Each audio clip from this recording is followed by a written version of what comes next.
Domain, what we will do here is we will go task by task for each domain.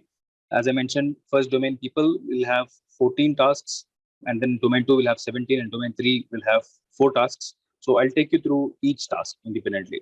Domain 1, task 1, managing conflict. Within any organization, to move things ahead and to get the projects flowing, you will have to make 2 or more teams working together. So a manufacturing team working with a team of quality, the logistics team working with the supply chain colleagues, coders working with testers. Many such examples can be given. So each of these separate teams are going to have their own priorities within the project, and they are different from one another. And if the teams are involved in multiple projects, these priorities are much different. So what happens when 2 such parties with different priorities join hands for a common task? There will be differences of opinion. I hope you all agree. So one team will say, we do things our way. Let's say the quality team says we need 100% inspection because it makes sure my customer is safe. And the other team, let's say the production team, they will say, no, it's important that the same customer that we're talking about gets all the required number of products as quick as possible. So we cannot waste time in checking the 100% parts. Hence, they propose we do a sample testing instead. So both of them are right from their own point of view.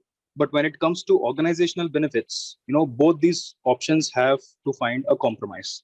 So now these little differences of opinion, if not taken care at an earlier stage or a smaller stage, they will grow and then they will start becoming conflicts. The conflicts are serious disagreements between 2 stakeholders or 2 teams. So I said stakeholders here, and it doesn't mean both these stakeholders have to be from different teams, but the conflicts can also happen even within the team. So imagine some work is given for 2 colleagues because it's too difficult to be handled alone. So if you do not define the deliverables of each of these colleagues, there will always be conflicts.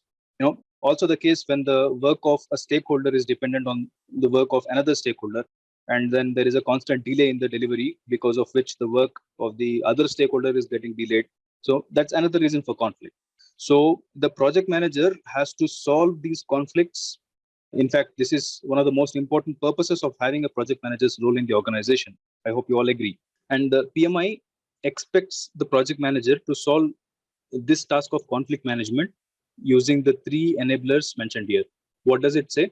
Interpret the source and stage of the conflict, and then analyze the context for the conflict, and then evaluate or recommend or reconcile the appropriate conflict resolution solution.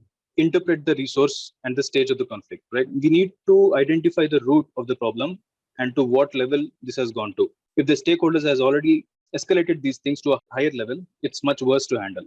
So we need to be involved in the disagreement as early as possible. And we as project managers need to analyze the context to understand what actually started the conflict. And finally, we need to also recommend a solution to the problem.